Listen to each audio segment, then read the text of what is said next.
This is the 19th season of Bass Talk Live.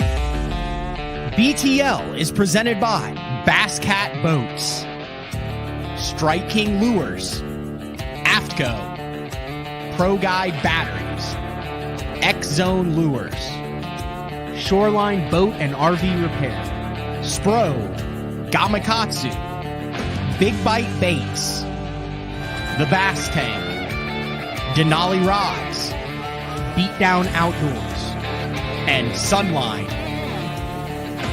BTL coming at you.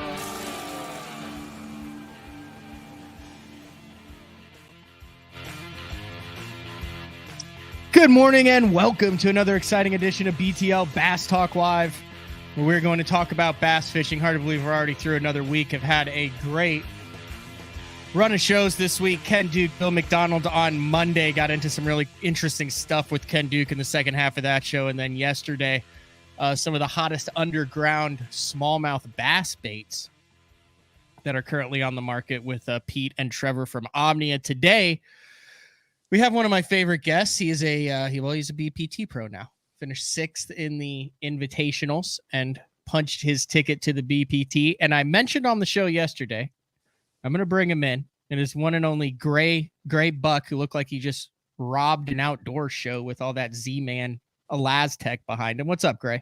Oh, not much. Doing good. How about yourself? I've got a beef, but we're going to get into that beef in a minute. I mentioned on the show that I believe you have, was it last year or the year before, that you caught a 4-pounder out of every Great Lake? That was 21, I believe. Oh my gosh, that was already 2021. I think so. Yeah, that was fun. I don't know if I'll ever pull that off again in my life or not, but I had to do it that one year. That was pretty. Was neat.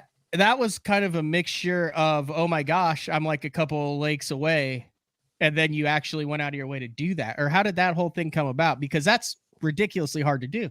Yeah, so I fish up at Lake Ontario a lot. That's just like my favorite place to go. Mm-hmm. It's about 5 hours from the house. So I'm always there. Then we had it was the year we had the BFL Super Tournament. That might even been 2020. Oh my gosh. And we went to Erie, and then we went to Sturgeon Bay for the championship that year for the title. So I knocked out 3 already. When I was practicing at Erie, I had not the St. Clair's, one of the Great Lakes, but I was fishing there too. So I caught a couple in practice. Then after that, my wife, she had flown out for the Sturgeon Bay tournament, and we did a little vacation afterwards. So we went up to Lake Superior. We went to Pictured Rocks National Lake Shore, Seashore, whatever they call that up there. Mm-hmm.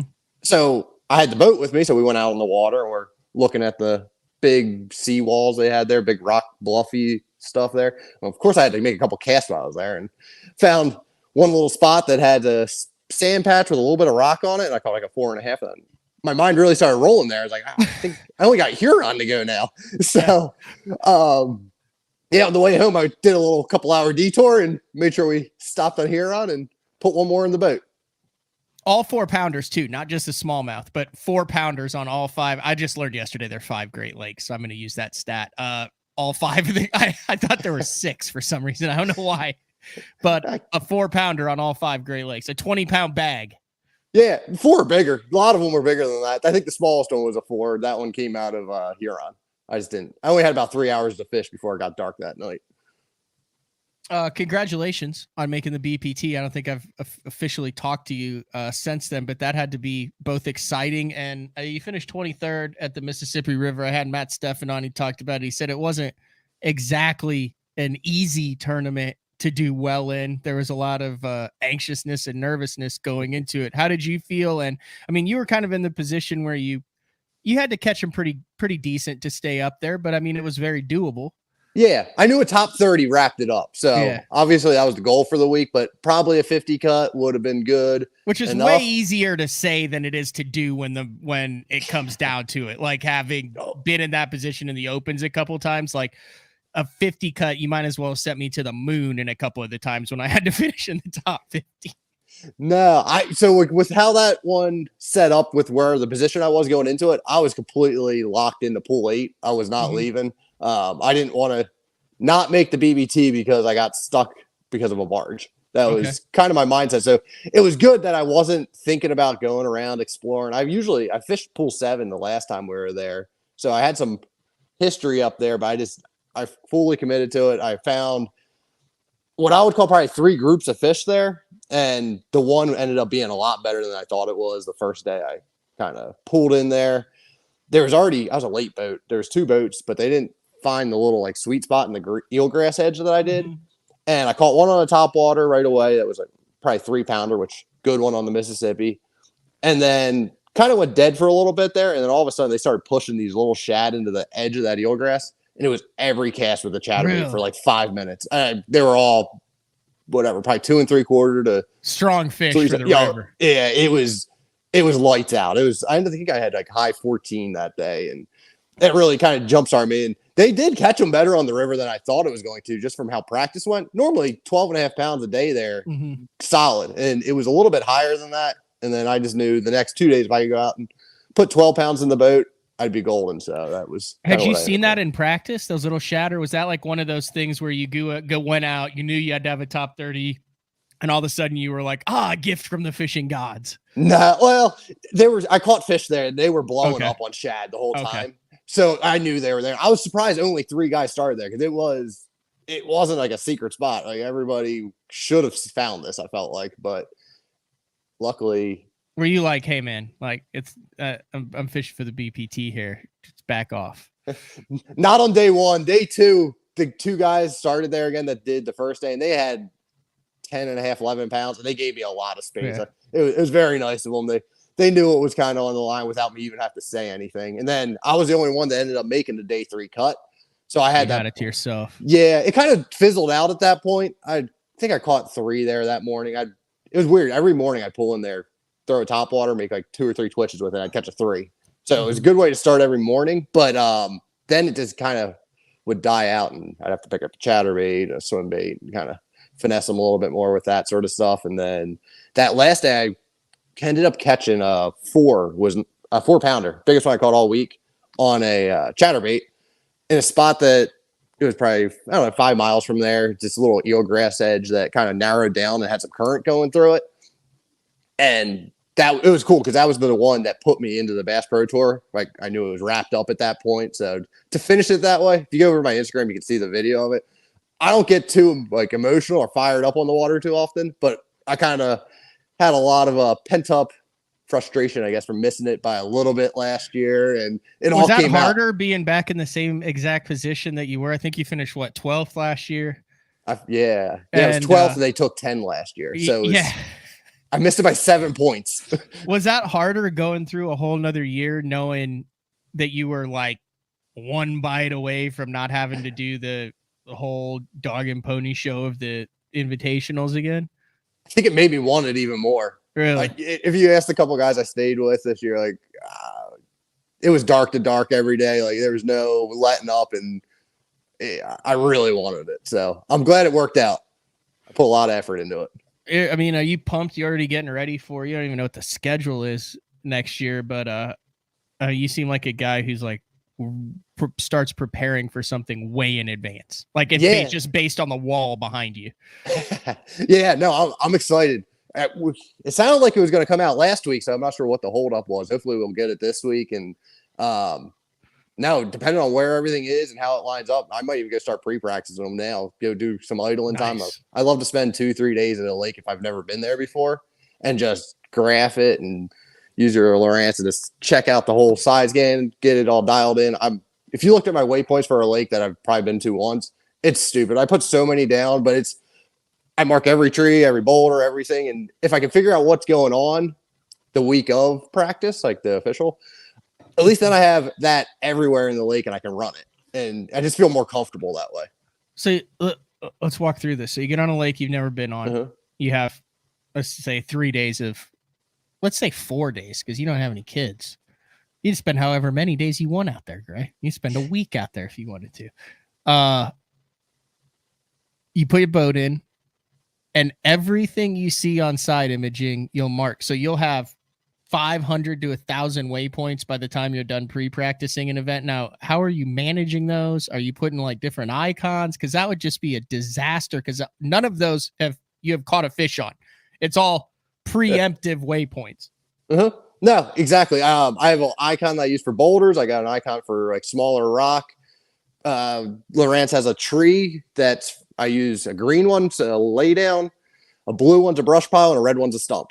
So then I have a kind of that organizational system, and I got waypoints for other stuff too. But that I would say that's some of the main stuff. And it lets you. It's almost like having you got your topo lines on your map, and then I can just see like if there's a point, this one has stumps, this one has brush piles, and then if I catch one off a brush pile point, then I know which other ones already have that. It just makes you more efficient, and I think that'll be very important coming in next year because we're going back to having just 2 days of practice. Yeah. So you got to be as efficient as you can and really try to get on them quick. You'll be the guy who graphs for 15 hours without ever getting up. Yeah. So I did it last year at Champlain. Ended up going up there and I want to say it was like early May. And I spent 3 days there. The first day was like 15 hours. The second day I was like 14 and I made about 15 casts there because I idled into this shallow area and all of a sudden I saw these white spot. And there was just beds everywhere. So I was like, I got to take it. And I caught 10 or 12 of them and then put it back down. And you have to put them back under your deck because otherwise it's way too tempting to get up and just start doing some fishing. But yeah, no, I really do enjoy that part of it. I've stared at those graphs for so many hours in my life. I've tried. I can't bring. What's this ticket to not just? I get antsy. Like I get to where I physically am like, this is, and I haven't seen anything in an hour, and then I start thinking maybe my side imaging's broken, and then it's all graph over something, and I'll be like, nope, it still works, and then I'll go back at it. I mean. How many spots are you like? How many like money spots would you say like productive money spots are you finding in a 15-hour day? It depends on the lake. I would say a good example where it was successful, Sturgeon Bay for that title championship. I went up there before the off limits and I think I had 3 days, but I only got out there for the first two and then it was going to blow like 15 to 25. So it was going to be worthless. And I found that spot that I fished on day one and day three, I guess, but it was when I pulled up on the knockout round. I caught 5 of my first 5 drops. And when I found this in practice, it's a little like point underwater thing. It's got some rock on it. I knew from seeing how that set up and where it was going to be loaded and it paid off because I wouldn't have known where that was. Otherwise it's just a giant flat underwater point shoal deal, but that was the sweet spot on it. And I would say like the Great Lakes where I really know how they set up. Yeah, it's obviously more productive, but then you find stuff down. But how long did you graph before you found that? Oh, probably. I don't know about that day. 5 hours, 10 hours. I don't know. And you see nothing. You're just like you got tunes cranking. Are you eating like a healthy snack? You have like a shade umbrella over you? No, I do eat a lot when you start graphing. That's where you pretzels or whatever. But you're not seeing anything, and then all of a sudden it just goes. But shining light of beacon of hope. Yeah, I guess to a certain extent, but I'm marking everything, like I said. So, and I don't know truly what's going to be good or not good. It might just be a one fish deal, like where you mark the lay down that you know is going to have one on it. That's just kind of offshore, kind of not everybody's going to find it. But then every once in a while you'll find a little sweet spot that you're like, man, this has got some potential. And that's what you get excited for. But yeah, it's usually a month beforehand, so you don't really know. Yeah. It just takes a lot of self-discipline. But I mean, then I guess you're also fishing because then you go to like that championship and you top 10'd it and that spot paid off and then you made 17 grand. So even if you spent a couple grand in fuel and lodging for the pre-practice, I mean, you're literally, I get it. That's how all the good guys do it. I just get there and start flogging the water with a drop shot. The best thing about those places up north is rock doesn't move. So it's going to be there forever. Yeah, that's why I'm interested. Have you heard of this, the deal where they're selling the waypoints, fish tips? I heard it on one of your podcasts a month ago or so.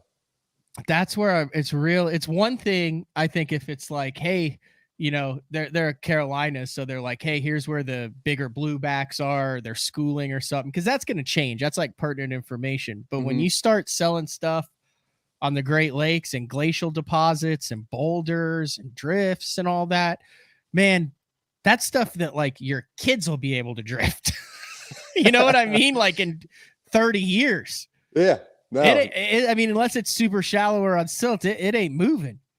Nope. That's yeah. It'd be hard for me to give that. I mean, it's hard for I would have difficulty giving some of that stuff up like to a buddy in a tournament, let alone sell it for a couple $100. Yeah. No, I hear you. I go back and forth. I understand the idea of it, and I kind of like it, but I like you. That's mine. I found it. I'm not selling that. Yeah, especially I said those Great Lakes, the northern lakes. You're good at that. You're good at Oneida. When was the last time you fished a big derby at Oneida? The Open last year. I don't fish that unless it's a tournament anymore. It's a fun place to go fish a tournament, and I heard it fished really well this year. It's been it was the big one. Insane. I spent a week there for the pro bass camp with Kurt Dove, and everyone had between 19 and 21 and a half, 22 every day.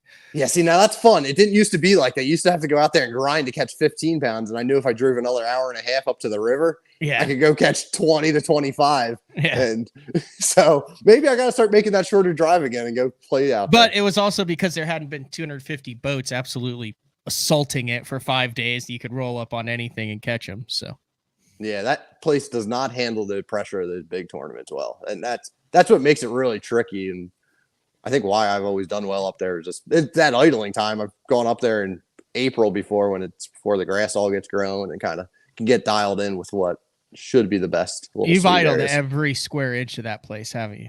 I haven't done much on the east end. I've only probably the 3/4 of the way down, I would say I've been to. East end is farthest away from the ramp where we always take out of. Okay. Yeah. So at some point I'll get down there maybe, but then at some point you start spreading yourself thin and you can only hit so many spots. Yeah. All right. Little bit of housekeeping here. Grae, you're welcome to stay on for this segment, but I got all sorts of fired up this morning. I log on to my Instagram and I come across a post from Timmy Horton. Recently retired Timmy Horton. And this is all it says. It says top 15 of all time. Who you got? Here's mine. And then there's 15 anglers. Now, he doesn't give any criteria. So this could be top 15 anglers who can eat boneless chicken wings.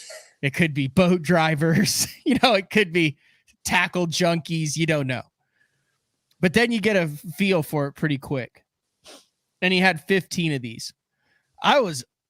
I got unhealthily fired up over this. So much so that I called Timmy Horton. He's going to be on at the end of the show. There you go. you get after him. See what you got to find out what that criteria really was. Because number one is Jacob Wheeler. I got to read the top 5 just to prove. Number 2 is KVD. All right. Number 3, Mark Day. Wait a second. Did I just say that? Number 1 is Jacob Wheeler, according to Timmy Horton. Number 2 is KVD. Yeah. Hard to go with that logic. You know how fired up I got? I took a screenshot of it. I sent it to Jacob Wheeler and said, "Do you agree with this list?" That's how fired up I got over this, Grae. Oh, that's hilarious. You know what? He responded with one word. What do you think it was?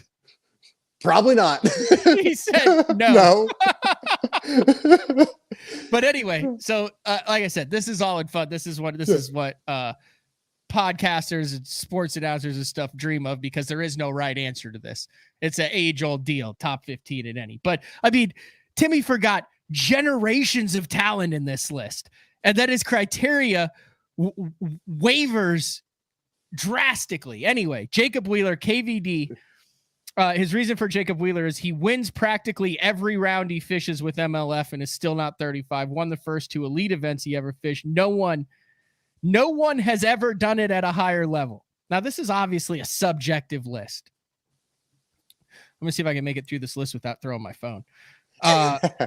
Number 2 is KVD. 3, Mark Davis. 4, Amart. 5, Rick Clunn. 6, and I'm an Okie, Edwin Evers. 7, Roland Martin. 8, Skeet Reese. 9, Denny.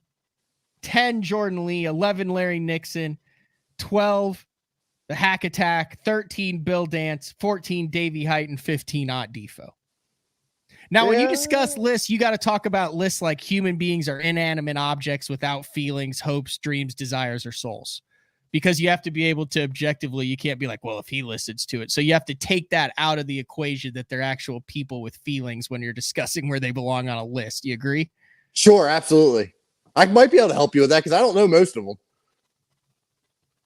Oh, you don't? How do you not know all these guys? You've been around forever. Yeah, I just personally, I haven't run into them. Like when I started fishing the FLW tour, that was when everybody was over at the Elite still. And then I've run into them here and there a couple. Like I know Jordan and some of the younger guys, but the older guys, Who have you've never met Denny?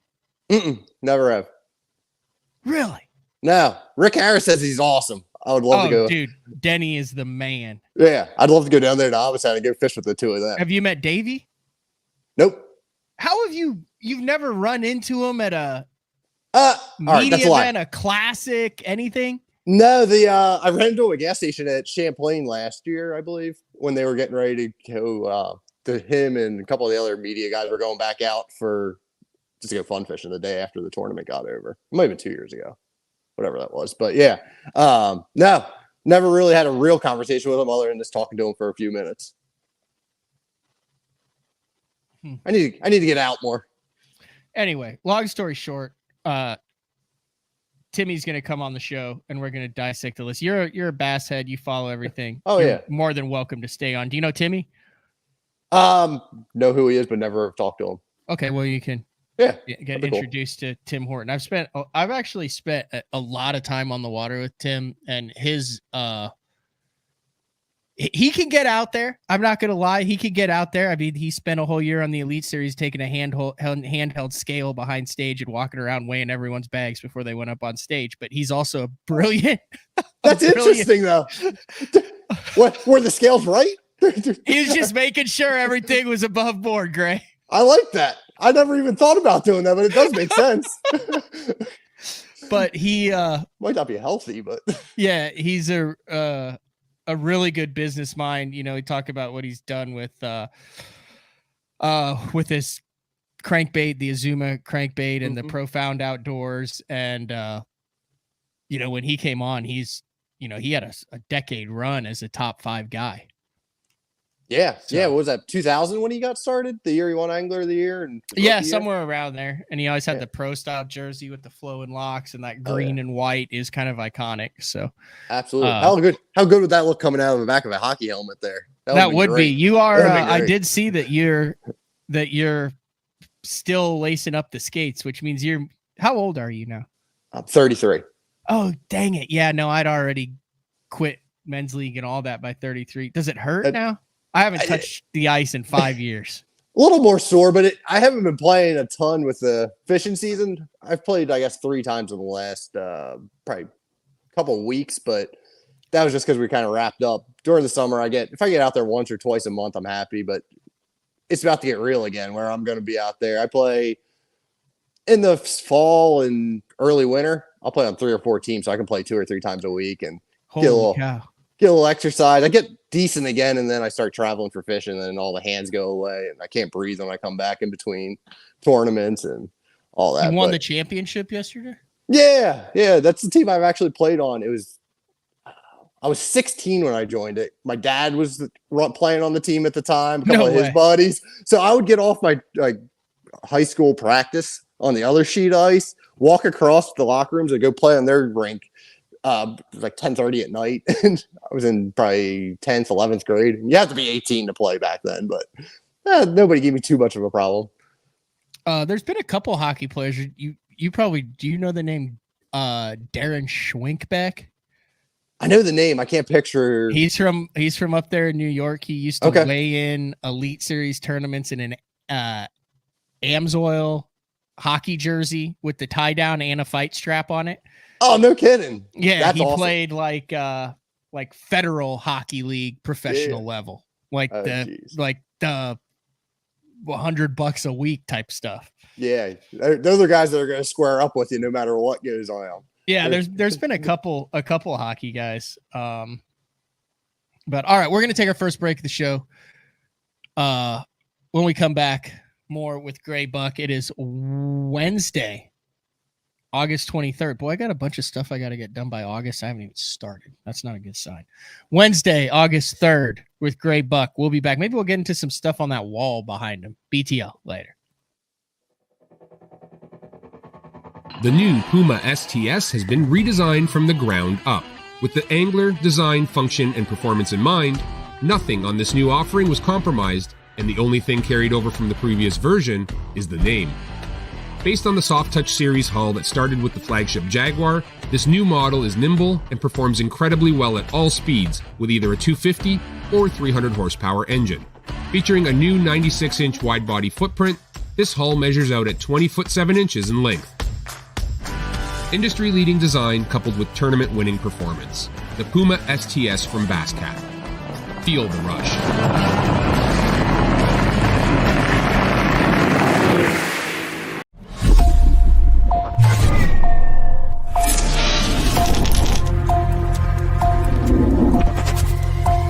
Everything you need, one legendary brand. Top one on Strike King.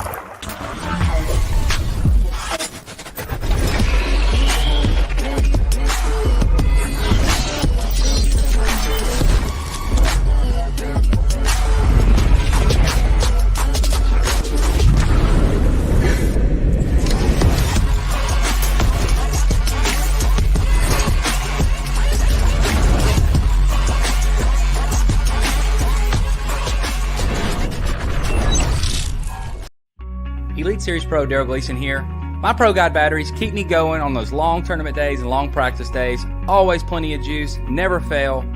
The best part about Pro Guide batteries, it's the people behind the company.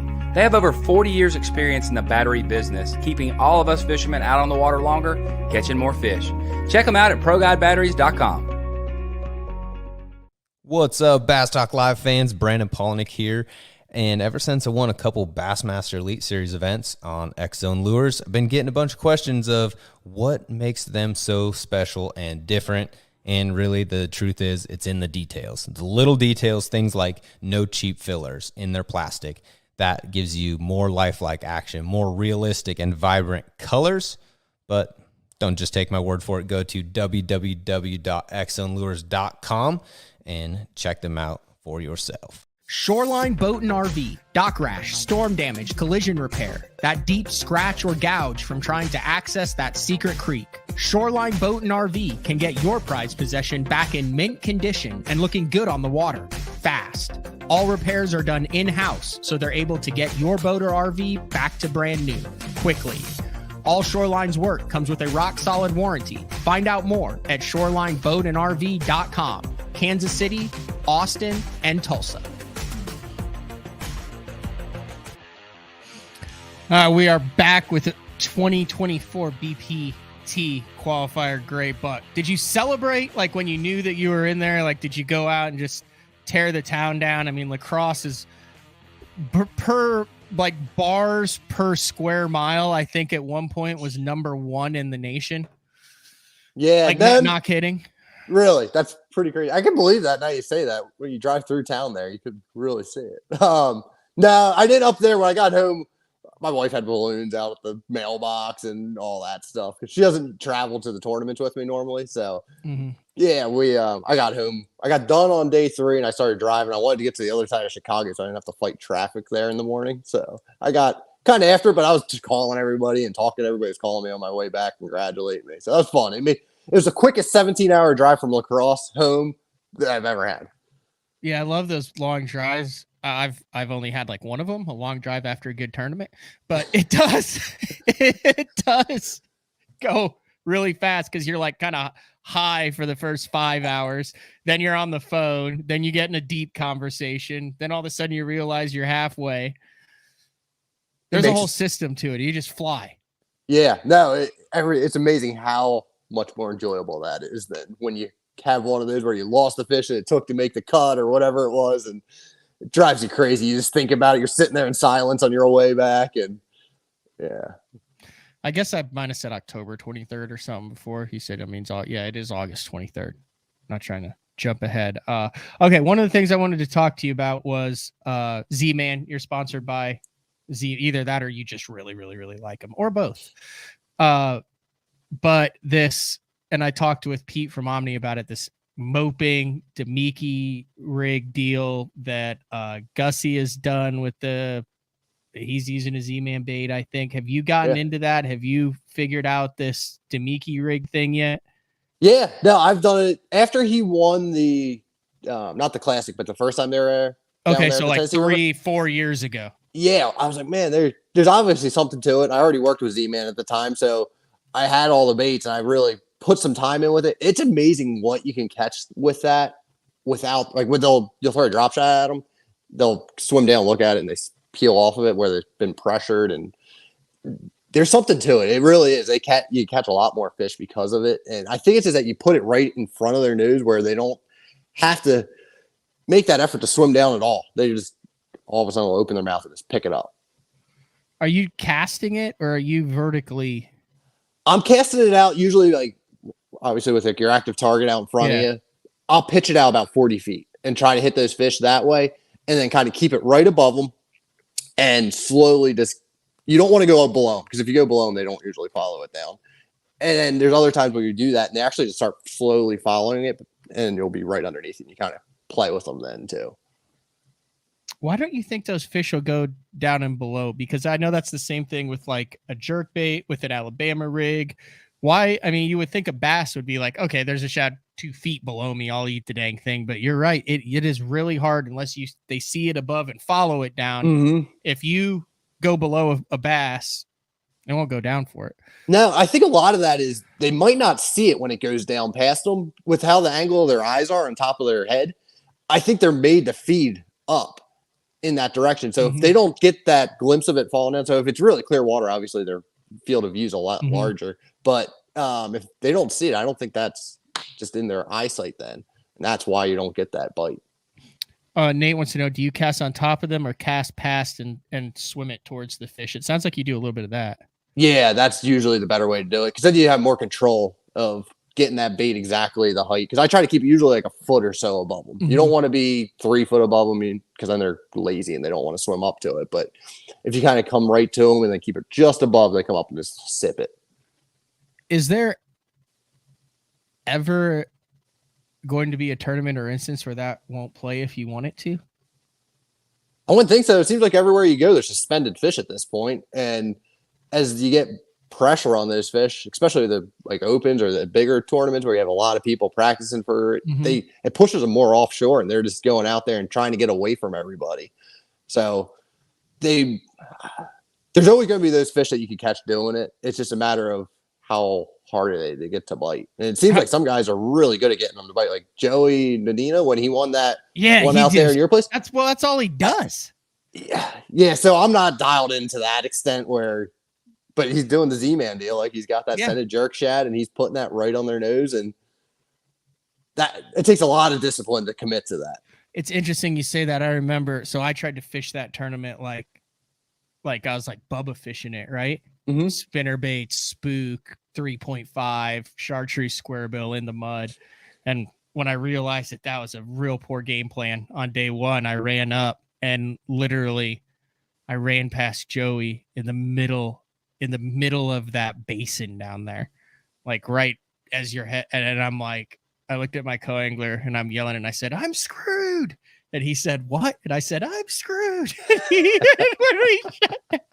when we shut down, I said, Nadia ain't out there catching white bass. And then he came in with all of it. And it was amazing. It was amazing when you take guys that have never been to a fishery, because you don't get that litmus test very often, like the Eufaula, and you fished it with the invitationals, but probably 85 to 90% of that field had never been there.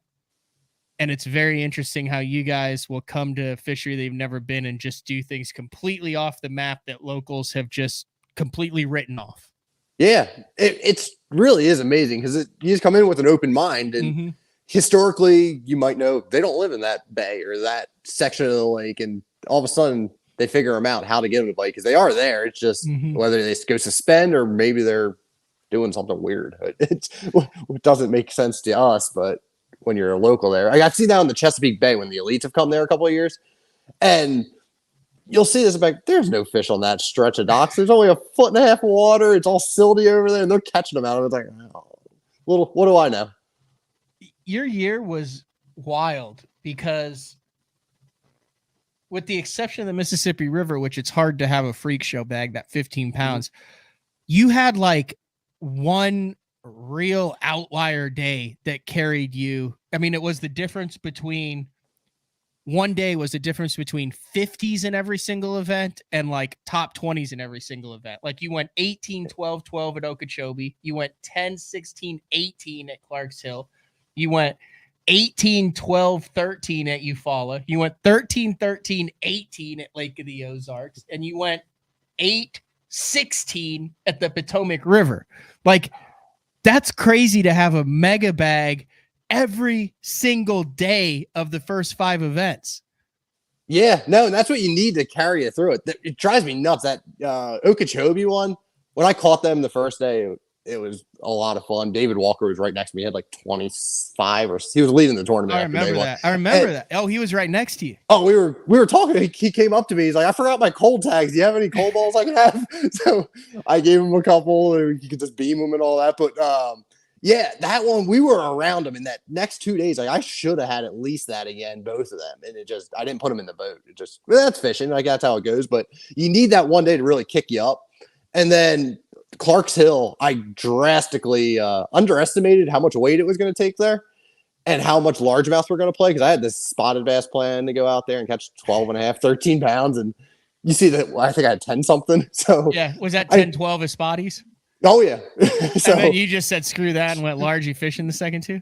Yep, exactly. And I got dialed in. If there would have been a 4th day, I think I could have caught an even bigger bag. Cause I really started to figure out how those fish were moving, how they were setting up, and they were all coming up to spawn, but I figured out there's little pre-spawn areas in that like 5 to 8 foot range that they were stopping on. Mm-hmm. It was fun. It really was.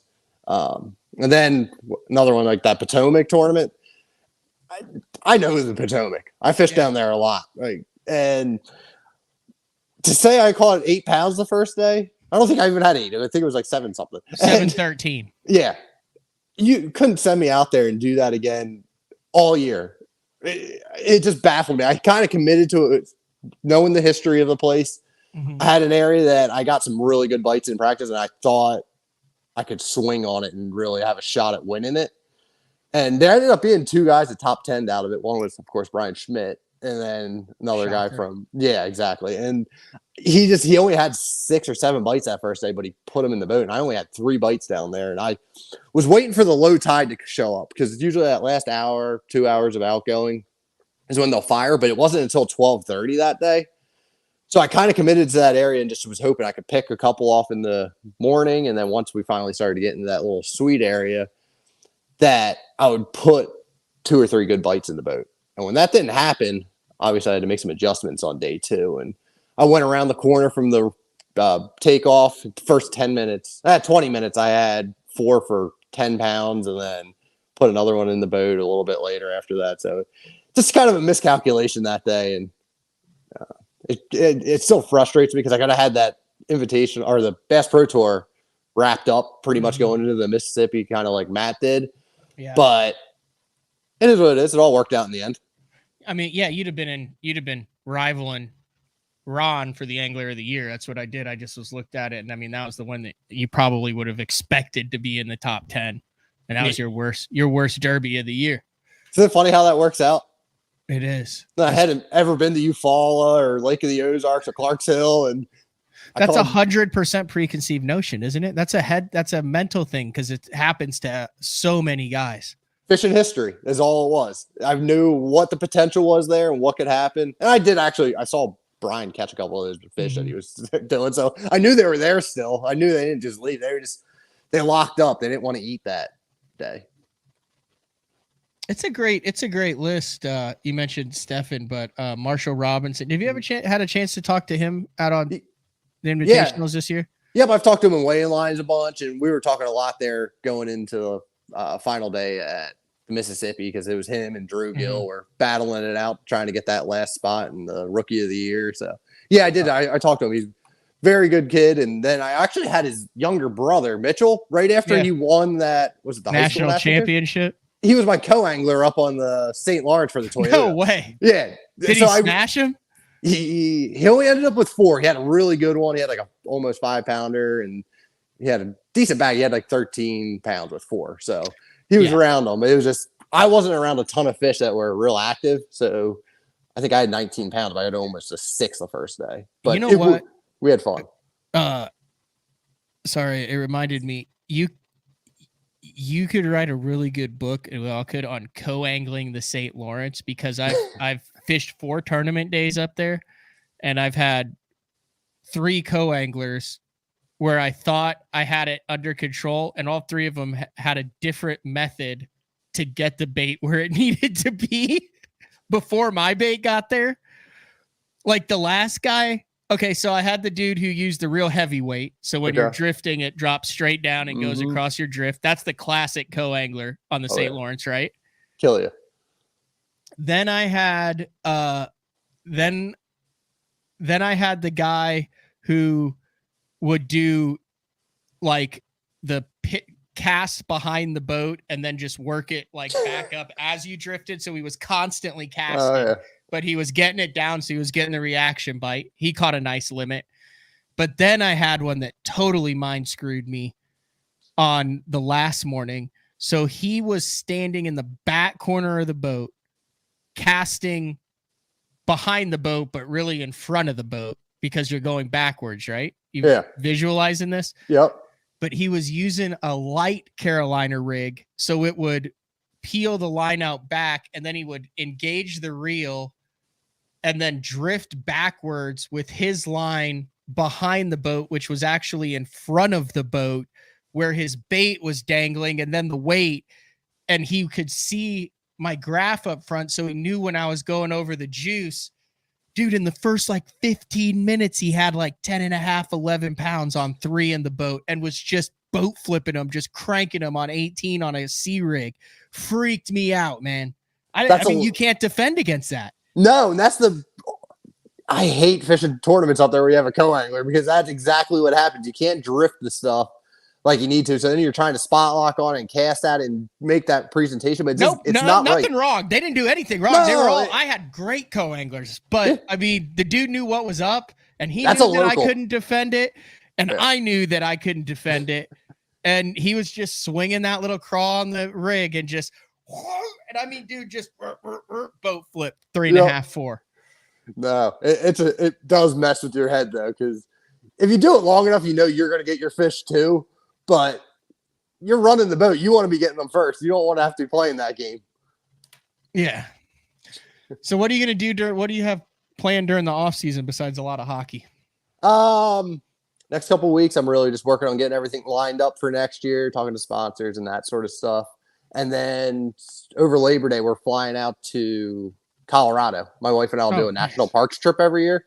So we got a wedding on Saturday from a family friend. And then we're going to spend a week in Rocky Mountain National Park. So I'll break the fly rod out, go do a little trout fishing out there, find some creeks and the high alpine lakes, and have some fun, hopefully.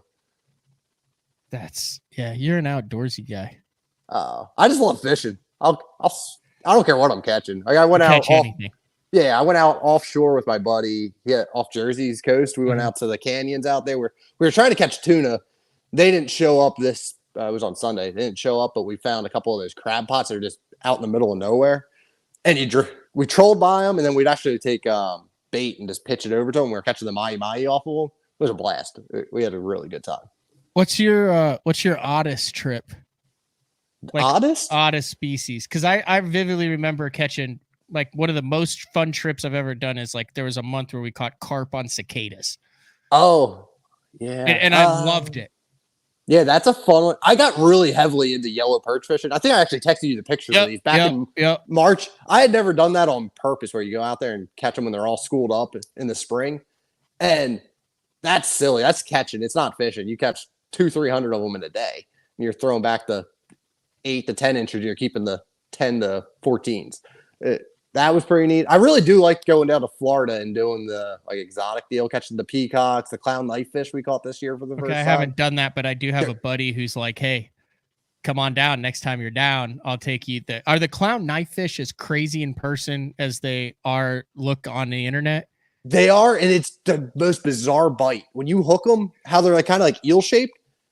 You hook them, they swim backwards. So when you whack them, instead of like coming forward and or going to the side, they go back. And if you get a big one, you can't stop it. It's a really bizarre feeling. I've never hooked a fish that felt like that before. But yeah, I went out with a buddy down there. He's actually my co-angler at the James River for the Open last year.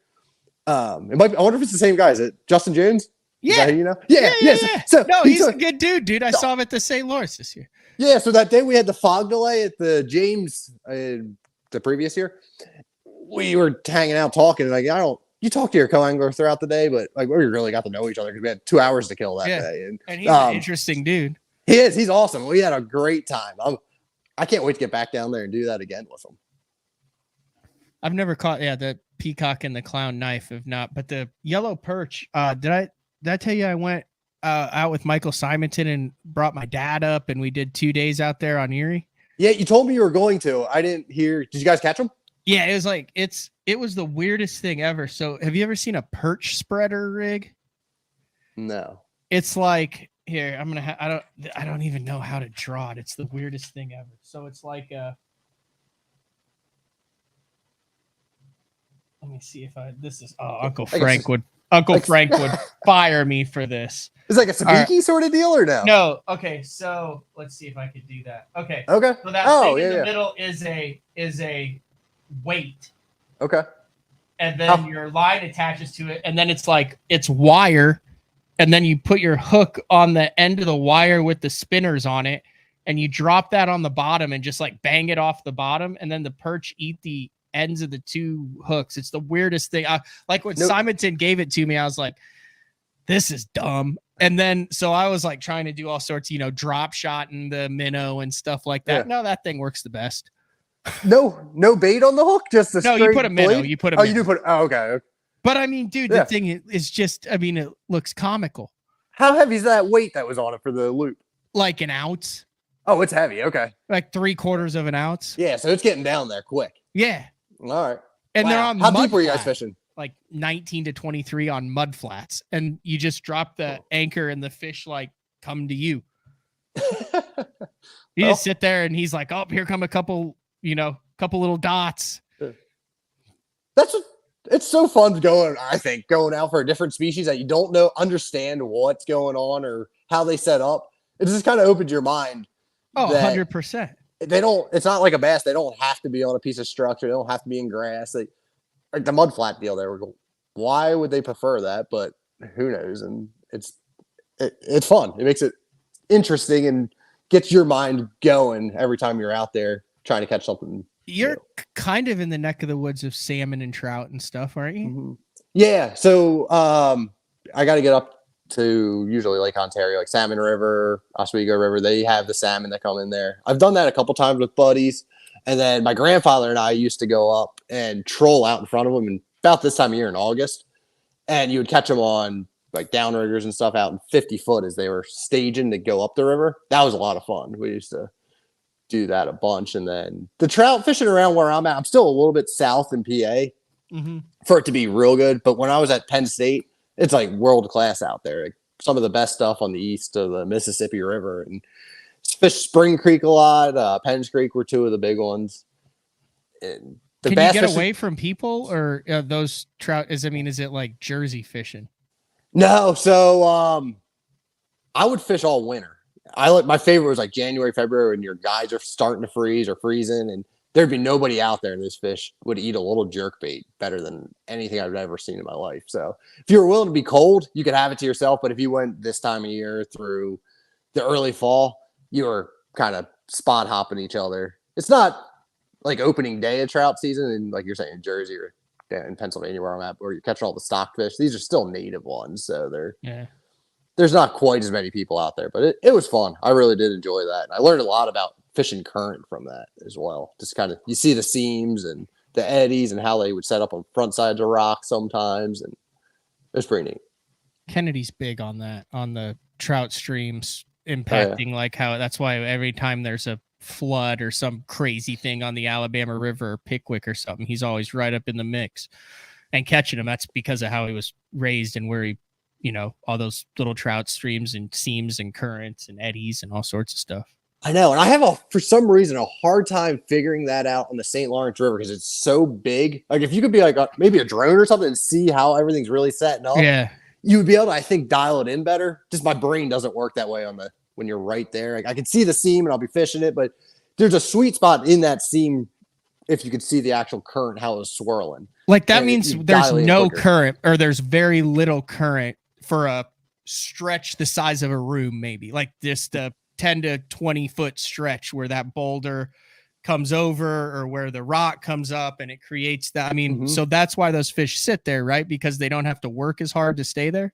Yeah. They'll sit either on the front side or the back side. The front side always blows my mind because you wouldn't think there's still a lot of current there, but it really does slow down in front of it and they let the bait come to them. And that's usually the biggest fish, it seems like, that they're kind of dominant and they push in there and they want to be sitting there waiting to get the first swipe at the bait coming by them.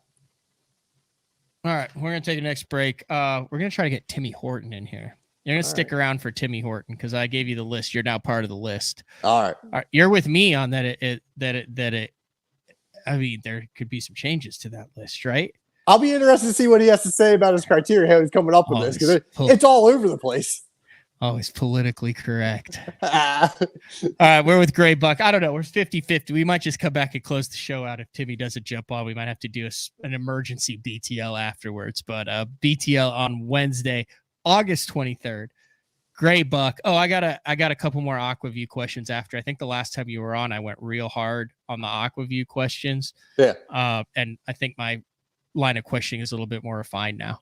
But I still have some questions. Let's do it. BTL on Wednesday. We'll be back right after this.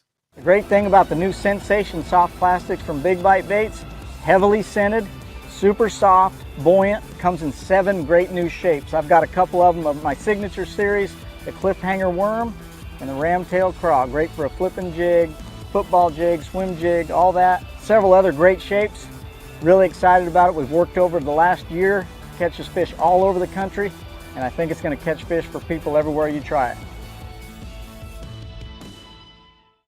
The Spro Little John crankbait has been around for almost 15 years, and it is one of my go-to crankbaits whenever I need a fish in the boat, so you can never have enough new colors. That's why Spro's coming out with a handful of new colors, including Pearl Shad, which has this bleached out white look, but it's got this pearlescent, really, really pretty. We've got Copper Shad, which looks amazing in the water. It's got that purple flake on the back, really, really pops in the water. And then if you want some real pop, we've got Sparkle Shad, nothing but sparkles all over this thing.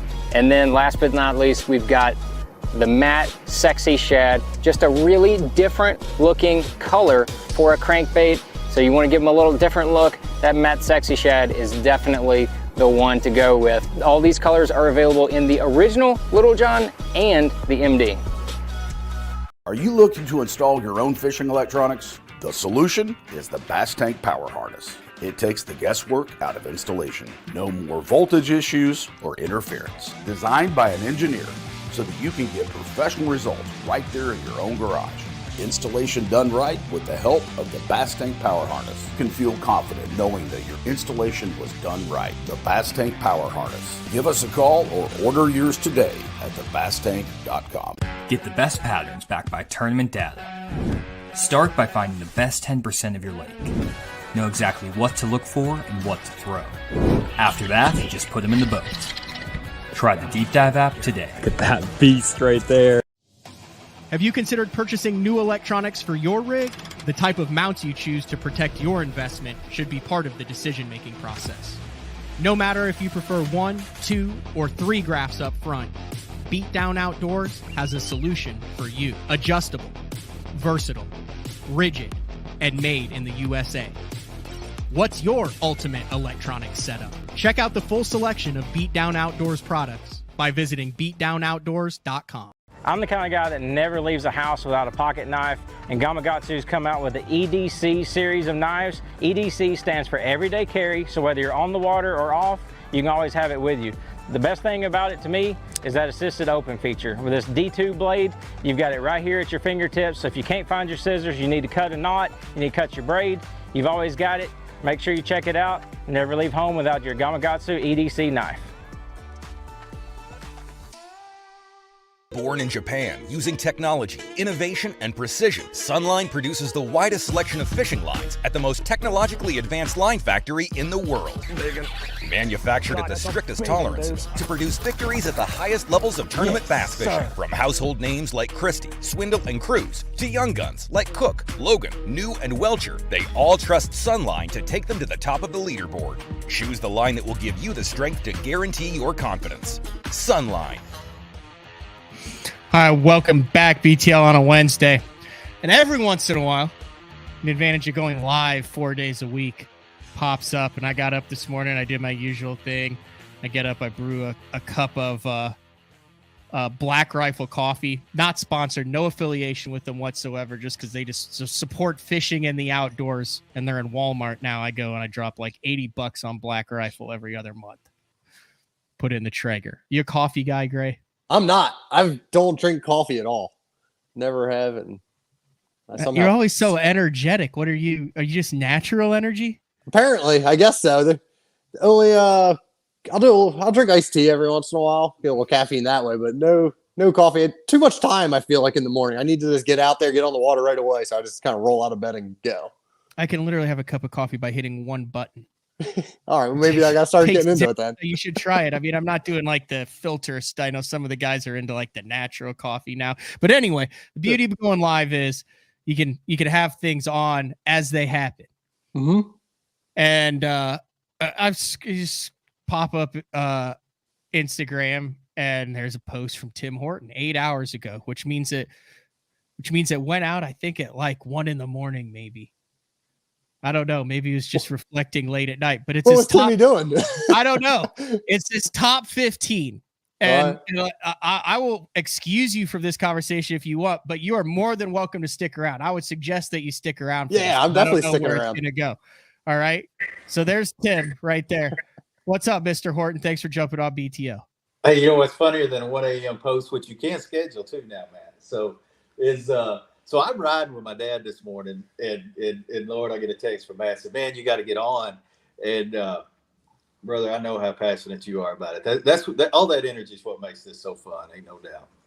All right, there is no right answer to this discussion. This is why it's on FS1 and ESPN over every major sport that's ever existed. But it is fun, and you did do something almost sacrilegious in this list, Tim, which is you put Jacob Wheeler ahead of Kevin Van Dam. Mm-hmm. Right out of the gate. Explain your reasoning. Yeah, I guess if you look, I'm a big, you know what got me on this, actually? I'm a big baseball fan, and I'm reading this deal on Roberto Clemente last night, and I was up at 1 a.m. Kim and I, we actually had a day off and enjoyed ourselves a little bit last night hanging out. And so I'm reading this deal on Roberto Clemente, and where would he have been with the best ever in Major League Baseball? And it got me to thinking about Aaron and where he kind of fits in on that and what would have been with Aaron. So that kind of, I guess, it's kind of what sparked that. And it's weird, I guess, how stuff takes us in different roles with all the other sports. But to deal with Wheeler, I just feel that he's the best that has ever done it. I think if you look at, that's not a knock on Kevin. Gosh, I love Kevin. Kevin is, if you probably look at guys doing it for a living, you probably got him and Bill Dance that have influenced more people wanting to bass fish and do it for a living than anyone else. So that's definitely not a knock. And if you look at my post, I definitely said Kevin has the best resume of anybody. I just feel Wheeler, if you look at it from a standpoint of Major League Fishing, and you look, man, I know you've always had a big debate on cumulative weight tournaments versus tournaments that start over on a final day. And what does that lead to in success? If you look at our events since the Bass Pro Tour has started, and even the Cup events before that, Jacob wins the first round almost as much as he does it. It's insane how much he wins the first round. And then he cruises because he goes to practicing. And then, different things happen and he may or may not win the event. I think if events were cumulative, I probably would say he would have about 10 more wins on his career. I think it's easy to say that. And I just think he's the best that's ever done it. I feel that way about Barry Bonds. Currently, right now, not potential. You believe now with the resume that he's the best that's ever done it. If you want to look at resume, who's the better quarterback, Peyton Manning or Eli Manning? Who's the better quarterback? Yeah, but we're not talking about the best to ever do it. These are brothers. You have to do Tom Brady or. No, okay. If you put a top 10 list, Eli Manning and Peyton Manning are going to be on there. Who's ahead, Peyton Manning or Eli Manning? See, I think Peyton Manning's the better of the two quarterbacks, but Eli Manning has 2 Super Bowl wins. So is that what I feel like? I feel like Jacob Wheeler is the best that has ever done it, and that's not a knock on. You could argue Roland Martin at the top, 9 AOYs. You could argue. I probably should have had Jay Ellis on that list. He's probably the one when I go back and look at it now that I probably should have had on there. Maybe a Brian Thrift as well. But I think I just think Jacob. It's not about the titles. I think he's the best that's ever done it. I think he's the most talented angler that has ever competed at professional bass fishing. Doesn't talent equal titles, Tim? He's 7 Bassmaster Angler of the Years and 4 Bassmaster Classics behind Kevin. He could win one of those titles for the next 2 decades, and he still wouldn't have caught up to what Kevin's done. Yeah, I think, and I think he will. I think he's the best that's ever done it. I think he's the most talented angler that's ever fished. That's not a knock on Kevin. Kevin started at 19 years old. Kevin. So did Jacob. But not at the top level. He won the All-American at 19. But that's not going to be considered a classic win. That's not going to be considered an AOY. Okay. And that's not a knock. I know, but that would make Kevin even more likely to be number one then, since you're not considering that. Yeah, it's it's a healthy debate. I just feel if it's not about the titles, you notice I got Mark Davis 3. I think that Roland Martin has a better resume. I think Edwin has a better resume than Mark Davis. I think Mark Davis is 3 on talent and how incredibly talented that guy is. I think a lot of things happen with people with different things going on in their lives and everything. If you put Mark Davis in different situations from what he was as a talented angler to, I just think he's 3rd, so. Okay. But jump in here, Grae. What's your opinion on the first 2? You're a young 30-something angler, 33 years old. You just qualified for the BPT. You obviously grew up. You remember the KVD era. You grew up in the Wheeler era with fishing against Wheeler and watching what he's done. What are your this is a safe space, right? Fairly safe, unless there's anything outlandish that's said that I will call you out on it, because there is one other guy on this list that I have a bone to pick with Tim, but we'll get there. Yeah, no, I guess I can see what Timmy's saying there with how he's really Wheeler's. You don't have to be politically correct. I know, but you can be 100% honest, because I think he's completely off his rocker on number 1 and 2. So much so I texted Jacob Wheeler and I said, "Do you agree with this list?" And he just said no. Yeah, continue, Grae. My list would have Van Dam as number 1. It would have Wheeler, and that's his personal though. I think I don't know. I would go it back even and forth. Cross your mind to put Wheeler at number 1? Not at number 1. I don't even think it would be like number 2. I would think then you'd probably go back to like the Clun or Roland sort of deal there, but just for like longevity. But it's hard though, like when you're comparing over generations where Kevin's done it for a long time. You don't have to qualify. You could just say you disagree with it. Yeah. Okay. So this is where else I go with it then. I have a bone to pick with two veteran anglers. Rick Clun at number 5 over you have Mark Davis and Aaron ahead of Rick Clun. The potential for Aaron was limitless. And obviously if we were just going to go on pure talent, Aaron is undoubtedly in the top 5, top 3. I like him right there and in number 4. But how can you put Rick Clun down in number 5? I mean, Rick Clun. I think classic wins don't hold what Angler of the Year titles do. And I also think Rick, you could look at, Bill Dance has 3 of them.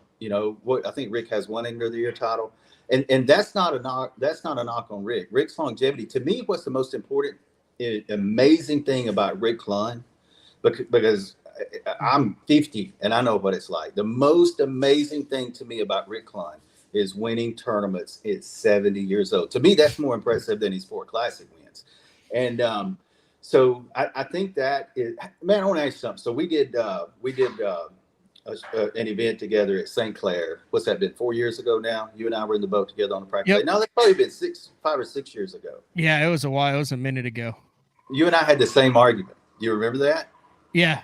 Wheeler goes by, and I said that guy will be the best that's ever done it. And were we in the Detroit River? The St. Clair River. We were in the St. Clair River, and and that was mine and your debate for the next hour.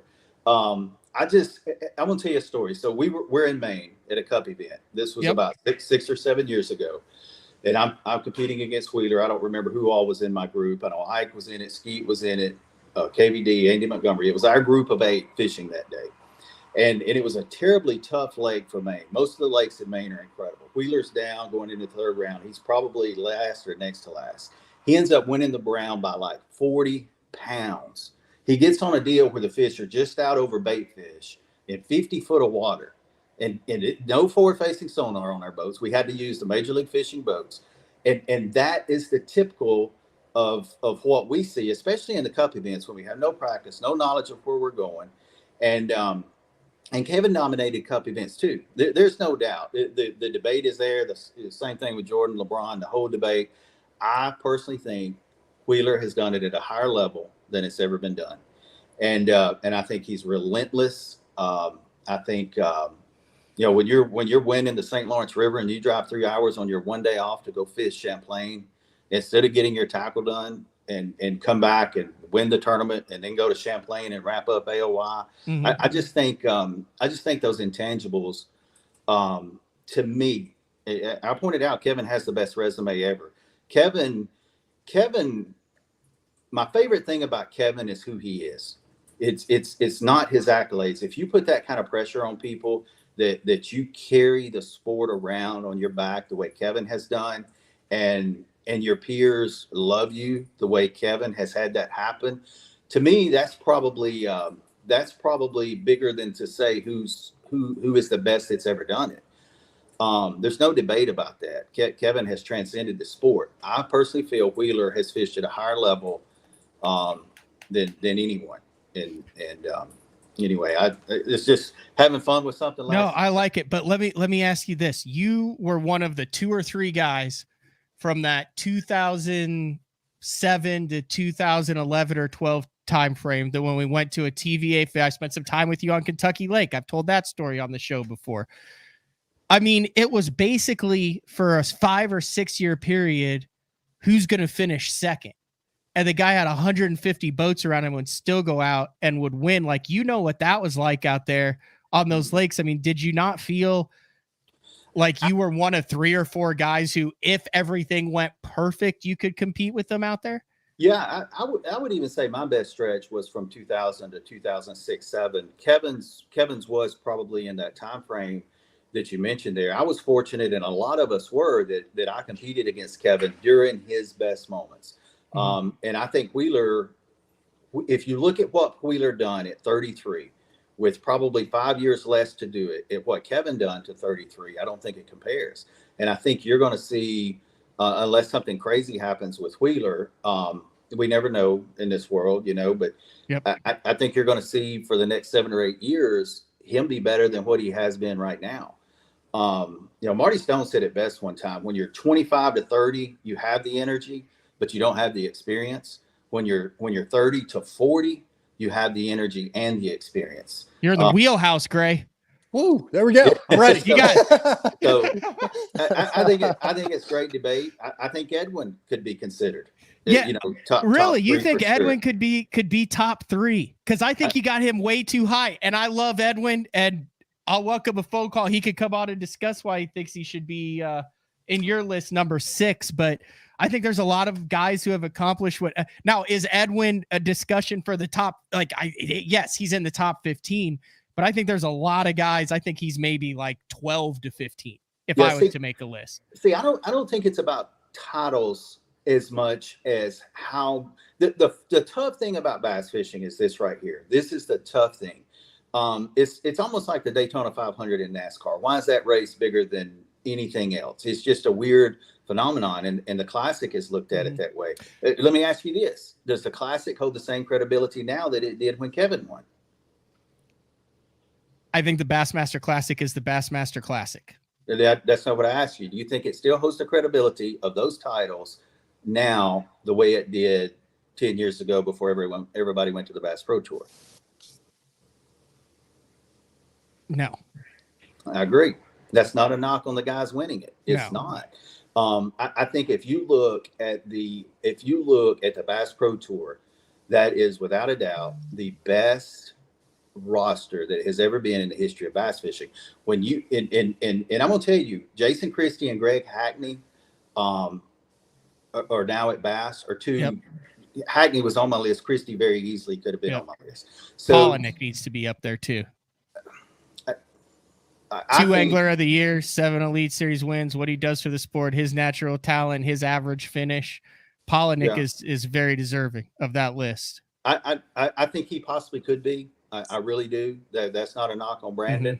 Mm-hmm. My point on what Jacob is competing against. You think about taking the best out of BASS, which was the top one. The Elite Series was the best group, and then you go take the best 6 to 8. When you bring in Gagliardi, you bring in Dudley, you bring in Thrift, you bring in Andy Morgan, you bring in the best guys from the other league, the absolute best, the top 3%. And what Jacob Wheeler has done against that group, to me, is there is no bottom.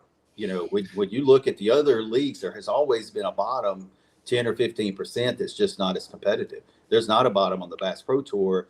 And he's dominated it like it's unbelievable. Look at how many days he wins, not just events, how many days he wins. I mean, that's impressive, but I don't really care how many days you win. I don't care if you're leading after the second period. I care about what the final score is and if you make the playoffs and if you make the finals. Like, that's cool that you were up 4-1 after the second period. But I mean, that's just the way I'm looking at it. Yeah. That's what I value on that. Like a day lead, like, I mean, I hate it like when you have a good day and everyone's like, oh, great, you cracked him, whatever. Well, no one texts you after the first period when you outshoot the team 25-3 and you're up 3-0 because and granted, he's one of the greatest closers of all time too, Jacob Wheeler. You agree with that, Grae, the sports analogy there? Yeah, but the amount he does close out is impressive. It is. But I think that goes back to what Tim was saying earlier. When he gets out there and just starts practicing, just from watching, I follow it all. Like, and seeing how he does that, where he can get dialed in and just gets that much more of an advantage throughout the tournament, that's unbelievable. Okay, and here's what I think you're including in this list, Tim, that I'm not giving you credit for that I need to. You said top 15 of all time. You're not giving a criteria as to why it is. I think you're including some of your subjective, firsthand, laid eyes on it, lived with these guys, worked with them, fished against them. And you're including an element of natural raw talent in your assessment of where they rank. Yeah.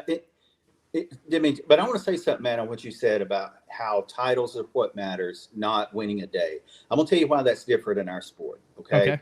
So every other sport happens in a day. NASCAR happens in a day. The World Series is a little different. Obviously, it's 7 games, but it's still happening day to day to win that game.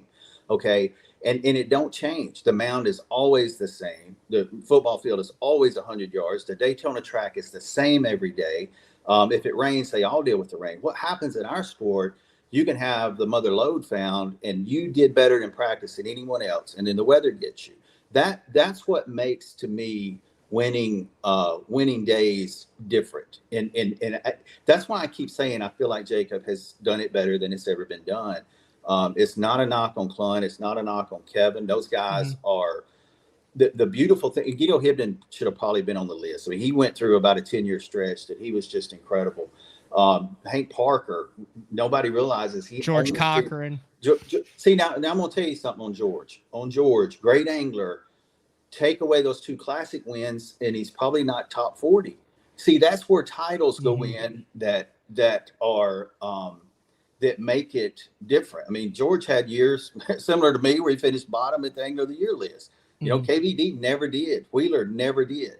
You know, and that's why it would be hard to put Cochran up there. It's not a knock, but it's just was he as scary as KVD was and Jacob Wheeler was to compete against? No, and neither was I. You know, neither were some of those guys at the bottom 15. You know, Davey's a great example. When Davey was on and he was confident, he beat everybody for about a 5-6 year stretch. And that's the dancing years. Yes, and in that 30 to 35, yeah. And also, Davey would be the first to tell you, you know, he was big into his kids. He was big into sports. He was big into other things going on in his life that wasn't bass fishing. Now, how's Jacob going to handle that when his kids get older and they start getting involved? You got to rush home to a T-ball game. You know, Kevin went through that as well, and obviously Kevin handled it great. To me, it's just about who when you went out there and you competed against these guys. I just that's just my take on it with Wheelers. I like it. Like I said, I'm not like personally bashing you for it, but I needed some explanation, and I have the ability to get the explanation because I do a podcast about bass fishing. So this one, based on everything that you've said, then I'm going to flip this back around on you. Based on everything that you've said, then Jordan Lee's got to be top 5, Tim. He does have the back-to-back titles, and he has the Angler of the Years on the BPT, and he's won a bunch of rounds and is in the top 5. Now, is he as terrifying as Jacob Wheeler there? Like, I mean, I don't think, you know, Jordan's not going to like punt a puppy to win a round. I don't think he's a little bit more mellow, but I think maybe he loses a few points because of his subtle intensity. Yeah, that's probably so. You know, I think you really put him in the same element as Aaron as far as pure talent that wants to do nothing but figure out a bass. The rest of it, regardless of, I don't think Aaron was consumed with winning. I think Aaron Martins was consumed with catching a bass. That was the coolest thing about that guy. And I think Jordan is the exact same way. I think a lot of people, you know, you talk about Polinick, you know, for example. I think Brandon's skill set is he really is great at emotion with his fans. His videos, his style of fishing, his energy level, and I think that's what makes Brandon so good. Aaron was the 5 elites and 2 Angler of the Years help too, but yeah, no doubt. Brandon is. I don't think he's top 15. I think he can be. Okay. Just like I think Jordan, just like you said, can be top 5, maybe even more, because the sky's the limit on that guy. He just he loves to fish just like Aaron did, and I think that's the coolest thing about him. I don't think he has as much of a relentless pursuit as Jacob. I don't think anybody ever has. I agree. So that guy practices more and works harder at his craft than anyone I've ever seen. I don't see how. It's almost a Kirby Smart mentality now with what George is doing. It's a mentality that I've never seen. You know, I'll give you kudos to Kevin. The guy never pre-fished. Even when Kevin was in his heyday, he would tell you, "Hey, I don't have time. I'm too busy. I don't go pre-fishing." If Kevin did, what would he have done? You know, It's just, but I love it. It's great debate. And I think it's, did you grow up fishing against Jordan in college, Grae? No, I wasn't. When I was doing it, I was at Penn State and I didn't travel down south a whole lot with it. Okay. Were you there the same years though? I think we probably overlapped a little bit. I graduated in 2012 and I want to say he was like 13 or 14. So there would have been a little bit of an overlap, but I was not nearly as serious about like bass fishing back then. Like it was something I loved to do, but it wasn't the end goal at the time. All right. One more, and then we'll let you go, Timmy, is I feel like the longevity and the championships made and the top 10s and the titles, I think Larry Nixon needs to be much higher on this list. I mean, the guy's still doing it, and there's something to be said for longevity. And, Rick Clunn winning in his 70s is that, but as far as consistency and championships made and always a contender, man, Larry Nixon, no one's ever done it like Larry Nixon does at that consistent level. I'd like to see Larry Nixon somewhere between Mark Davis and Edwin in that 3 to 6 mark. And this also goes back to the points of the quality of the person. Yep. Kind of like we talked about on Kevin. Nixon, incredible angler and incredible person. You just don't find anybody that will ever say a bad word about him. But yeah, and Fritz, after going back and look on it, Fritz probably deserved the longevity of it. Probably hurt David a little bit as he peeled off. And a lot of people don't realize things that we know as far as the pros go with Fritz, with his eye troubles that he had. That was never talked about. Denny Brower's back troubles were never really talked about. And you say that with Biffle too. You say the same thing with Biffle. I mean, that guy can't even turn, and he's still winning out there several years ago, just having unbelievable years. So there's a lot of that doesn't probably get discussed as much, that had a lot to do with it. But I could not agree more. When I put that list together, I sitting there and I'm thinking about it and having fun with it myself personally. And Nixon is definitely one that could be top 3 or 4. I really think it's arguably that Roland could be number 1. For how he did it for the length of time. But yeah, it's definitely 1, 2, I think is Kevin Wheeler. And then I think it's everybody else kind of. I like it. I appreciate thought-provoking posts with maybe a little touch of controversy. That's like the perfect post. And that post did it. Tim. Kim woke up this morning and she was telling me about that post, and I didn't know it was getting as many comments till you texted me this morning, and Kim goes, "You're gonna hurt somebody's feelings that you left off there." That's the last thing that I want to do, because man, I'm gonna tell you, Matt, you know this from being in the boat with me. I'm a fan of this, and I'm retired now, but I'm gonna keep. Are you retired, Tim? Oh, 100%. Are you actually retired now? Listen, all year long, I was wishing I would have stuck with it last year. That stupid schedule come out, and I saw Gunnersville in May, and I thought, man, I can give it one more time. But, I have too much fun with other things that we're doing, and you can't. I saw this thing Kim showed me the other day. Matthew McConaughey did. He said, man, at one time I had 10 fires going, and I was making a C+ at all of them, and he said, I eliminated everything except for what I was really passionate about at that moment, and things got better. And that's where I've been. I've been there for, 7, 8, 10 years now, with just too many fires going. And I don't like finishing 77th out of 80. I can't stand that. And so it was getting to me emotionally, and I still love bass fishing. I love teaching, and that's my passion is teaching. And I'm just looking forward to doing that. So. All right. Grae Buck, incoming rookie. I know you guys know who each other are. You guys aren't friends, but you've been there, you've done that. You have the titles, the rookie of the years, the championships. Grae is 33, coming into his first year on the BPT. Any advice that you could impart on Grae that might make the transition a little smoother for him? Let me tell you, we all get together and talk as pros, and I don't know what it is with these incoming guys, but gosh almighty, did they flat out catch them this year, last year. Grae, you'll probably be the same. You guys coming in, this is a cool group coming in that you're coming in with, Grae. So I think I think the biggest thing is man, don't get wrapped up in score tracker, because it will mess with your mind, man. When you start hearing, Andy Morgan's catching them and you think he's flipping, and you see him offshore somewhere, that's the kind of stuff that gets in your mind. But I think you're going to have a ball. Score tracker will get to you, though. Just pay no attention to that thing.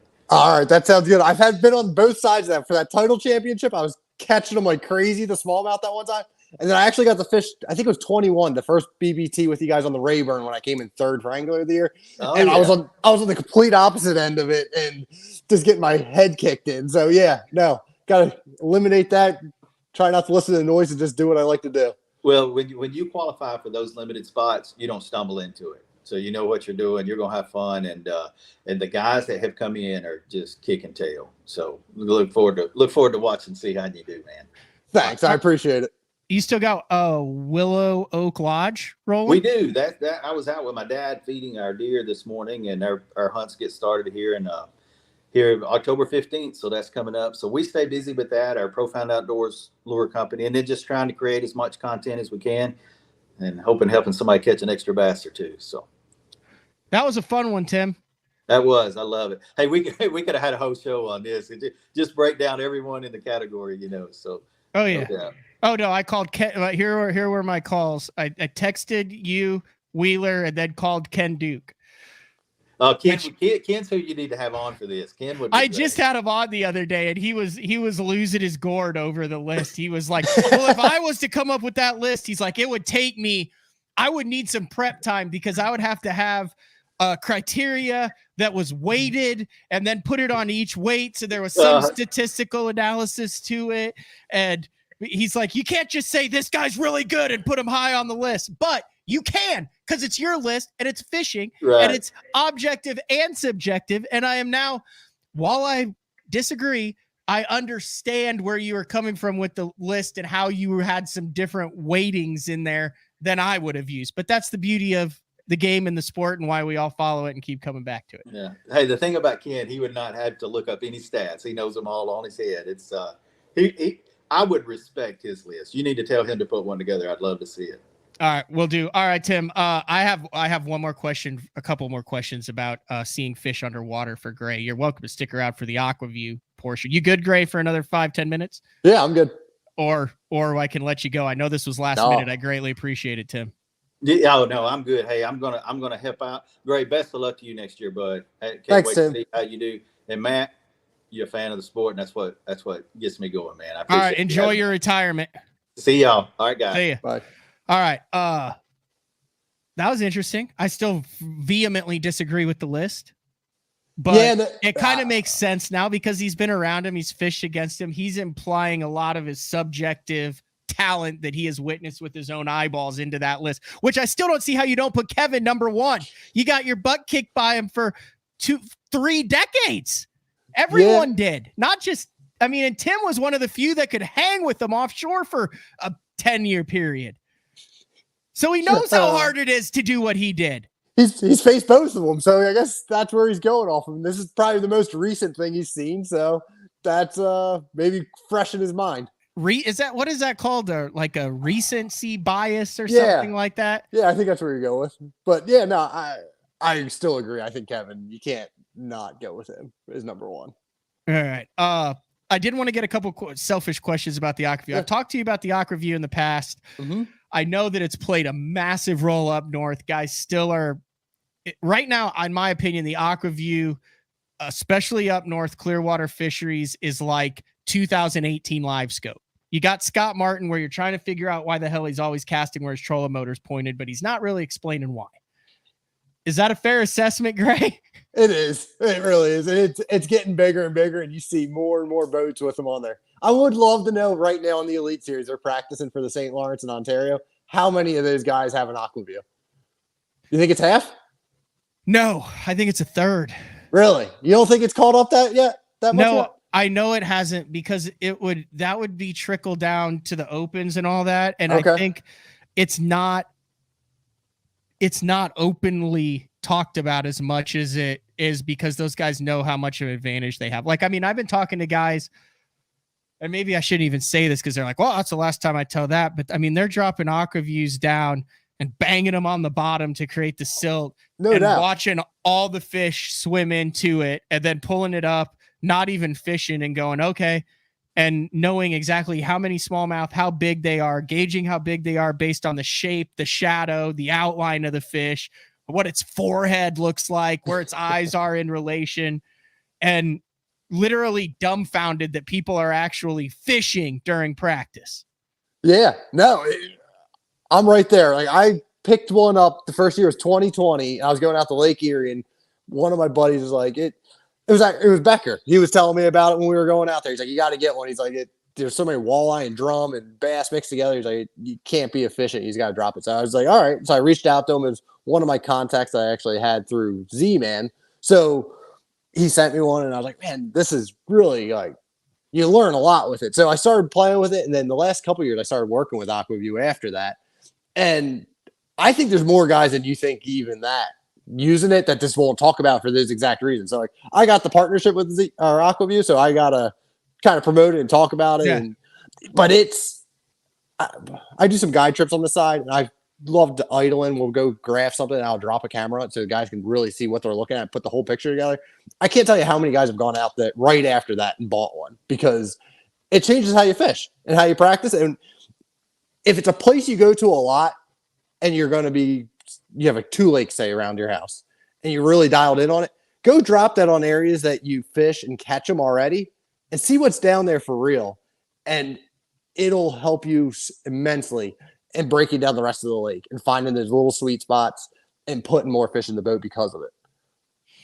And you just have it like wired right into your electronics, and it shows up on your screen just like you hit a button. Yep. It's called the multi-view.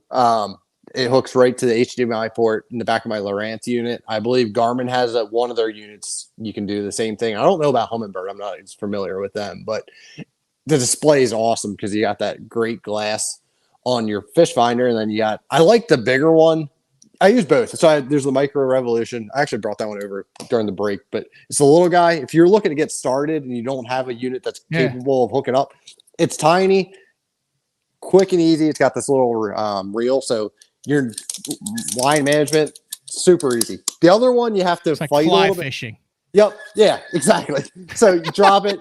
You got your camera right there. You add they have this weight that you add to it. I'll actually add take a couple like 1 ounce, 2 ounce tungsten weights. I'll add it to so you get down faster. But there's 2 options. So if you're trying to get into it, that can really get you going quick. But I have a hard time going places and not dropping. So the idling deal we were talking about at the very beginning of the show, if I idle across something on a lake that I don't know anything about, and I'm looking at it, I'm trying to figure out what it is, I'll go across it one direction, I'll go across the other. If I still can't tell, that's where you just drop that camera down. Mm-hmm. Eliminates any question of what you're actually fishing.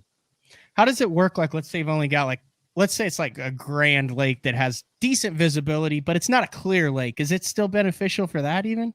You have to have sun then. If it's not a clear lake, you have to have some sunlight. But it's not going to work in the mud. Like you just drop it down. It's just brown. What do you have? Like 3 foot visibility? Yeah. 4 foot? 3 to 4 foot visibility down south. So you'll see those fish. If you drop it into a brush pile, the bass are curious. The largemouth, the smallmouth are super curious. They'll swim over to it and look at it still. It's just, you're not going to see this fish from a little bit further distance. But the one little lake that I do a lot of stuff on around here, you got right now about 5 to 6 foot of visibility, and I can see them probably 8 feet away from the camera, something like that. Wow. Yeah, so it's pretty good. You just need to have the sunlight. If it gets cloudy, then it kind of shortens that up. All right, let's close out the show with some controversy. Let's see. What are your top 3? Timmy gave us his top 3. Who are your top 3? Oh man, you got to go Van Dam was 1. Yep. And then I would think. I should have been thinking about this when we were talking about the list. I know, that's why I hit it on you. You knew that I. Then I would go probably Clun 2. Okay. And then I like Aaron at 3. I think you're going with some potential there too. But if Van Dam wasn't doing what he was, he would have been the next guy just like that. Yeah. He had so many second place finishes and been so close so many times. I got KVD 1, Clun 2, Nixon 3. To me, it's a no-brainer. I'm waiting a lot on longevity. I'm waiting a lot on tournament statistics, championships made, titles. Mm-hmm. If we were doing most influential or famous bass fishermen, that's totally different. Now that has a little bit in there. Now you're talking about the Roland Martins and Jimmy Houstons and Bill Dances for sure, and all them. But I mean, Bill Dance I think is number 1. Bill Dance, Roland Martin. I think the Bill Dance Roland Martin talk is like KVD Clun. No, but if you talk to somebody that doesn't know a whole lot about bass fishing, but they know like just a little bit, that's who they picture when you say a bass fisherman. They picture Bill Dance in his orange Tennessee hat and going out there and sitting in his chair and catching giants. And listen, I also want to clear something up. What Tim was asking about the Classic. I mean, I was brutally honest in that, but there was there was that time period during that transition where all the guys that I grew up with, all the guys that were winning, they weren't fishing in the Bassmaster Classic. Mm-hmm. And so did the importance and the weight of the Bassmaster Classic change? Absolutely not. I mean, I still look at Hank Cherry as a back-to-back Bassmaster Classic winner. And the reason I think he's not like on top of the mountain is partially he's just to kind of keep to yourself, grind it out, hardworking type of guy. I didn't really want to get into this with Tim now, but do I feel like the Classic has returned to the weight of and the days of old? Like, I don't think Tim has been to a Classic in the last couple years, like sat in the stands and watched it and really followed the talent level and what's going on at the Elite Series. Yeah, it's freaking there. Like, it never left. But you look at the guys that are fishing in it now, and the way they used to scream for Edwin and all that is the way they're screaming for Seth Feider, and the way that they're screaming for Brandon Polinick. And you've got the Swin. You've got, I would put the talent levels now very, very similar between the BPT and the Elite Series. And I don't think a lot of the older guard, which I'll put Tim in that, he just retired. You can be called an old guard when you just retired. Understand how much talent is over on the Elite Series in that 28 to 35 year bracket. Just like there is an immense talent, which we've seen with what, you and Becker going over there, Dakota Ebear, Jacob Wheeler, Jordan Lee. I mean, the list goes on and on. Dustin Connell. But it's a really, really good discussion to have. Did that make sense? Yeah, no, absolutely. It'd be cool if they did, what was it, the old Toyota, the TTBC. Yeah, top yes. 15 from the PAA, top 15 from the FLW, top 15 from the Elite Series. Did you ever fish that? No, I never. Dude, so behind stage, it'd be like Luke Bryan playing. Yeah. And you're like, holy cow, there he is. And then you're behind stage, and like everyone who's back there has a fish over 10 pounds or 8 pounds. And then there's just cases of assorted alcohol. And everyone's having a great time. Someone's going to win a Tundra. Someone's going to win $250,000, a crystal vase. Then you get to go into the VIP deal and listen to big time country stars. It was a party. But here's the thing in fishing. There's a reason why the Angler of the Year, and Timmy puts a lot of weight on Angler of the Year, which then if that's the case, he should have rolled Martin higher. But you can't judge it on a one-off. No, you can't compare. Like you'll never beat Nadal in tennis. It doesn't matter. You can do that on a one-off. You can do Tiger in golf on a one-off, but because of the uncontrollable variables, bass fishing can't be a one-off. It has to be a large sample size.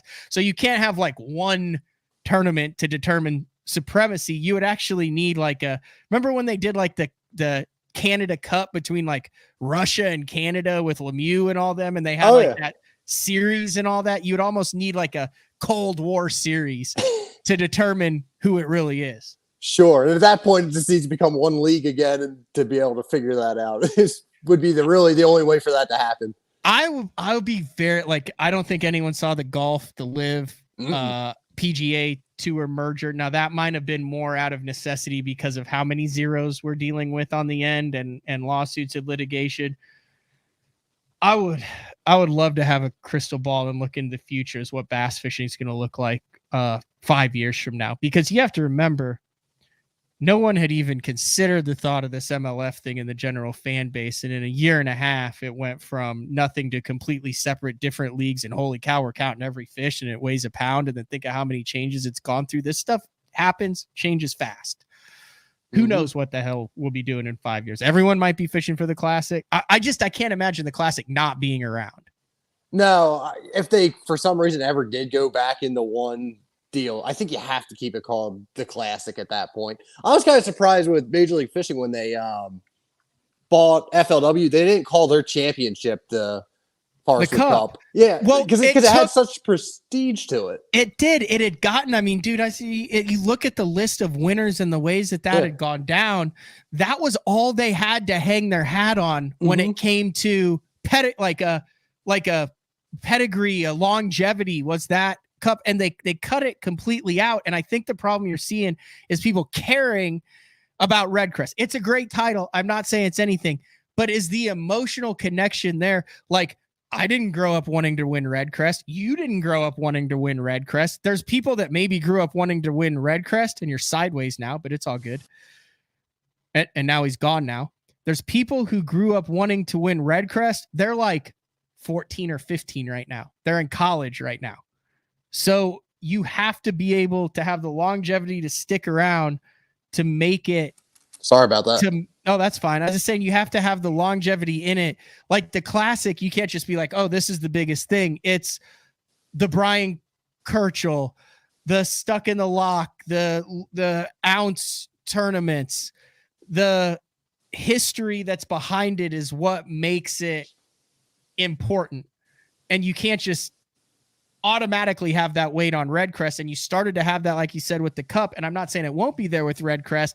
It's just the people who are going to make Redcrest part of the fabric of bass fishing are 14 to 18 right now. Grace getting another call. I guarantee someone called you and then tried calling you back. You there? Yeah, can you hear me? Sorry. Yeah. Anyway, that was my little rant on that. Yeah. No, I hear you. But it's interesting. Is there a point in my life where Jacob Wheeler might be number one on that list? Absolutely. How long do you think it takes? Another 5 years, would you be willing to say it if he keeps dominating like he is, or is it going to take more than that? If he keeps dominating, it'll take 10 years. 10 years? Okay. If he wins a title every single year until 2033, then I might consider it. But here's the thing. That's not out of the question. No, he very well may do it. All right. A little bit of a hodgepodge of a show today. I greatly appreciate you sticking around with it and being a good sport, Grae. Yeah, no, I had fun. I always enjoyed jumping on with you, and let me know next time you want to do it. Good luck. Congratulations. All right. Good luck with the rest of your year, man. We'll see. All right. See you. All right. That was Grae Buck. Great dude. Loves the sport. You know, he's one of the few guys that have competed in just about everything there is to compete in. He's won an Open. He's fished in a Bassmaster Classic. He's fished in Forest Wood Cups. He's fished in he's fished in a lot of stuff. So I expect to see him kind of follow in the footsteps of what Becker did this past year as far as coming on and being an immediate impact on the BPT. Also, big shout out to Timmy Horton for jumping on. Congratulations and best wishes in your second retirement. Did a little bit of a Tom Brady act there coming back this year, but a fun list, generated some good discussion, and the guy does know what he's talking about. So tomorrow, day 4 with Frank Scalish. And other than that, we'll see everybody then. Later.